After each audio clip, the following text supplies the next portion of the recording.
किशोर तेज Pratap PG college बागापाल Maharajganj. मुझे ईश्वर ने वो पद दिए जिनके सहायता से मैं आज उड़कर इन विशिष्ट स्थान पर विशिष्ट व्यक्तियों के बीच आ सका हूँ। उसके लिए मैं अपने को गौरवान्वित महसूस कर रहा हूँ तथा मुझे प्राउड है कि आप लोगों के बीच में हमको अपने विचारों को अभिव्यक्ति का जो मौका लगा है उसके लिए हमें एक गर्व का अनुभव हो रहा है। आप सभी जानते हैं कि किसी पर्पस से ही हम लोग आते हैं और आपके मन में ही जिज्ञासा होगी कि हम कौन हैं और हमारा यहाँ आने का उद्देश्य क्या है। एक जिज्ञासा आपके मन में होगी और जिज्ञासा होनी भी चाहिए। जिज्ञासा न होती तो न्यूटन न होता। पेड़ के नीचे बैठा हुआ तो उसके मन में जिज्ञासा आई कि पेड़ का फल नीचे क्यों आता है, ऊपर क्यों नहीं जाता है, और उसी से इतने बड़े न्यूटन का सिद्धांत का प्रतिपादन हुआ। मैं सुनील दत्त दुबे ईपीएस अफसर हूं और आपके जनपद महाराजगंज में सीओ ट्रैफिक के रूप में तैनात हूं। एक आप सभी देखते हैं कि बीमारी में जितने लोग मरते हैं और एक बहुत बड़ा सेटअप हमारे पास है। अस्पताल हैं, एम्बुलेंस हैं, सरकारी अस्पताल हैं, प्राइवेट नर्सिंग होम हैं, अस्पताल, एम्स, बड़े बड़े पीजीआई। एक बहुत बड़ी स्वास्थ्य क्रांति है जिस पर पैसा हम खर्च करते हैं। अपराध में कितने लोग मरते हैं लेकिन इतने बड़ा पुलिस व्यवस्था हम उसके लिए करते हैं। इनसे ज्यादा 50 गुने लोग दुर्घटना में मरते हैं, लेकिन हम कभी दुर्घटनाओं पर एक बहुत व्यापक कोई ऐसी आज तक क्रांति नहीं आई कि हम जो मृत्यु दर है उसको कम कर सकें, दुर्घटनाओं की संख्या कम कर सकें। हम ये जानते हैं कि दुर्घटनाएं खत्म नहीं हो सकती हैं।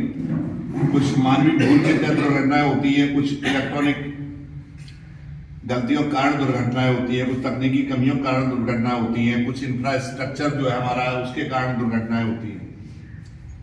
लेकिन हम दुर्घटना में मृत्यु दर कम कर सकते हैं। पूरे देश में प्रतिवर्ष 1.5 लाख लोग दुर्घटना में खत्म हो जाते हैं और 5 लाख लोग दुर्घटना में अपंग हो जाते हैं, लेकिन उस पर हमारा ध्यान बहुत कम रहता है। एक घर का बहुत कमाऊ सदस्य है, घर का मुखिया है, दुर्घटना में खत्म होता है। उस परिवार की स्थिति पर सोचिए कि उसके घर में चूल्हा नहीं जलता है, उस घर के चेहरे की मुस्कान गायब होती है। किसी घर का इकलौता लड़का अगर दुर्घटना में खत्म हो जाता है तो उस घर पर क्या उस परिवार में बीतती होगी आप कुछ समझ सकते हैं।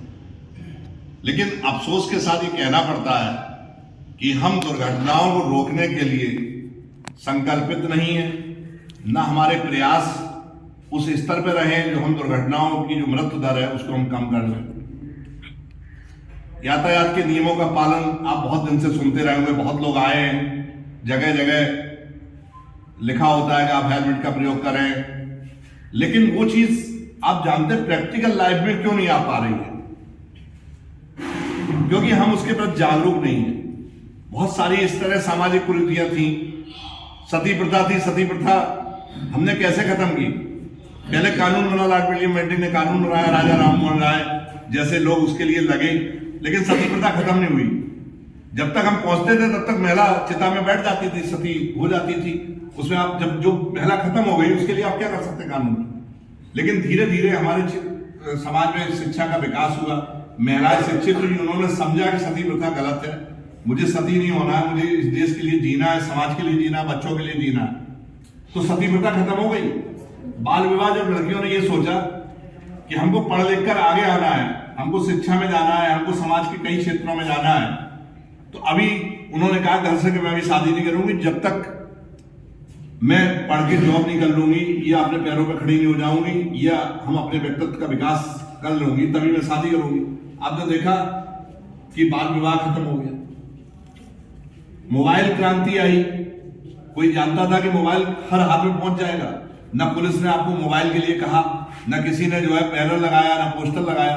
हर व्यक्ति ने मोबाइल की उपयोगिता समझी और उसके बाद मोबाइल घर घर में मोबाइल हो गया, हर हाथ में मोबाइल हो गया। मोबाइल हमारे जीवन की एक ऐसी चीज हो गया कि अगर हमारे पास मोबाइल नहीं है तो ये लगता है कि हमारा जीवन नहीं है। हम खाना के बिना रह सकते हैं, पानी के बिना रह सकते हैं, लेकिन मोबाइल में अगर 10 मिनट के लिए नेटवर्क गायब हो जाए तो समझ में नहीं आता कि हम क्या करें। तो मोबाइल के लिए हमने तो नहीं कहा, लेकिन हम हेलमेट के लिए, गाड़ी तेज गति से न चलाने के लिए, सीट बेल्ट बांधने के लिए, ओवर स्पीडिंग के लिए मना करते हैं, लेकिन लोग अभी नहीं समझ पा रहे हैं, इसलिए कि हम उतना लोगों को जागरूक नहीं कर सकते।